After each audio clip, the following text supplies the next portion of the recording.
Let's bring in our political panel. Joining us once again is Liz Chatterton, Democratic strategist and president of the Chatterton Group, and Chris Wilson, Republican strategist and CEO of Wilson Research Strategies. Chris, let me start with you this time. So what do you think? I mean, is it just wishful thinking for conservative big head radio talk show host here, boy, to have Hillary Clinton as the vice presidential nominee? Or does it make good sense that there are 18 million votes that she got, that's a good portion of which he won't get unless she's a part of it?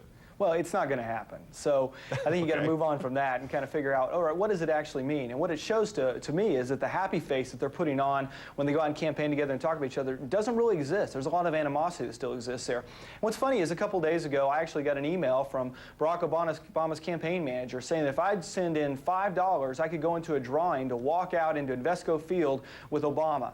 And I bet they raised a lot of money from that. I didn't actually send in my $5, but I bet a lot of people did. I was going to ask you, yeah, what's up with that? But they could do something very similar to raise money for Hillary Clinton with the same sort of gimmick, the same sort of, I mean, let's face it, Obama has been a prodigious fundraiser and has really broken every record that's ever existed there. For him to put just 1 ounce of the creativity that went into that email to walk on to Invesco Field with Barack Obama to do something for Hillary Clinton would go a long way. But he's not going to do it. It's not going to happen. And because of that, you're going to find the vote that Hillary Clinton ran up in states like Kentucky, states like West Virginia, where you had 40% of Clinton voters, as many as 40%, sometimes more, said they weren't going to vote for Obama. That's going to hold itself true, and it's going to take those states that he thinks are going to be in play out of play again. So, Liz, you know, Barack Obama's supporters say, why should I give money to that woman who was raising money to beat my guy, especially after when it seemed mathematically impossible for her to get the nomination? Why should I give money to Hillary Clinton so that Mark Penn, who ran her campaign into the ground, can get a third house in Georgetown? I mean, isn't that fair?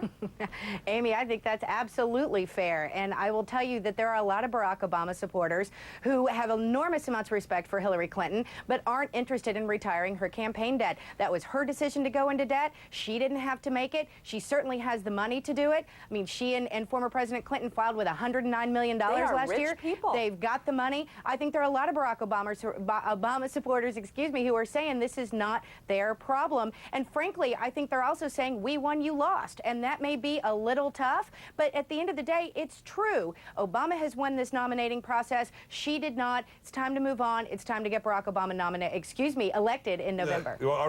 And Liz, I've got to jump on what I said a few minutes ago in the introduction to you guys.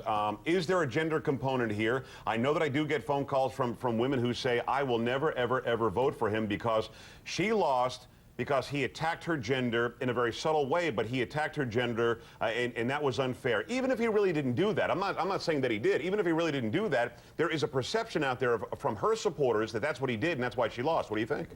No, unfortunately, Joe, there's an enormous perception out there among her supporters that that's exactly what happened. The media contributed, that there were a whole lot of factors that contributed to her losing, which I find really sad because she lost because she made some fundamental errors in her own campaign. I actually don't believe in the whole misogynist conspiracy theory going on.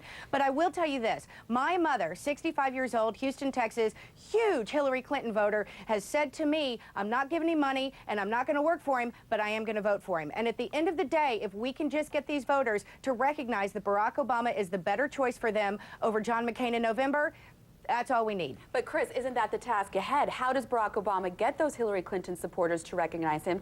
CNN had a poll that a third of Hillary's supporters said that they're going to stay home in November, and only 54% of Hillary Clinton supporters said they have any plans to vote for Barack Obama. Doesn't he need to do this as to retire her debt as a gesture of goodwill and to get this issue off the table?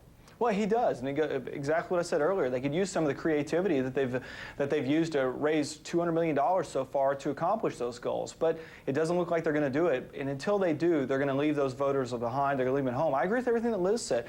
Obama supporters see that she ran up this debt on her own free will. They don't want Mark Penn to have a third house in Georgetown, as much as Liz and I may believe that's so warranted. You know, it's just that two's enough.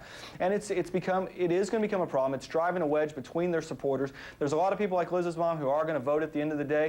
But there's a lot more who aren't, who either are going to stay home or who are going to vote for John McCain, and gets back to the issues that are going to decide this election. And I think there's a lot of people who voted for Hillary Clinton, a lot of conservative Democrats, that at the end of the day are not going to be with Barack Obama, one, because he's not embracing her, two, because he ran her out, and three, because he's just not right for America. Hey, Liz, I've got to throw this at you. Okay, you're right. He won, she lost. Deal with it, get over it. I'm not going to run it, but in her campaigns or in her congratulations speech to him, you know, we're going to fight together and we believe the same things, and the principles are we have to get somebody different in there and change, and I'm going to back you up. What if she just says, forget it, I'm not going to back you up at all. I'm not going to go and campaign for you. I'm not going to fight against you. But you help me out with this debt, or else I'm not going to go out there and help you out. And I had 18 million people vote for me. What if she pulls away from his campaign and just goes on vacation? She can.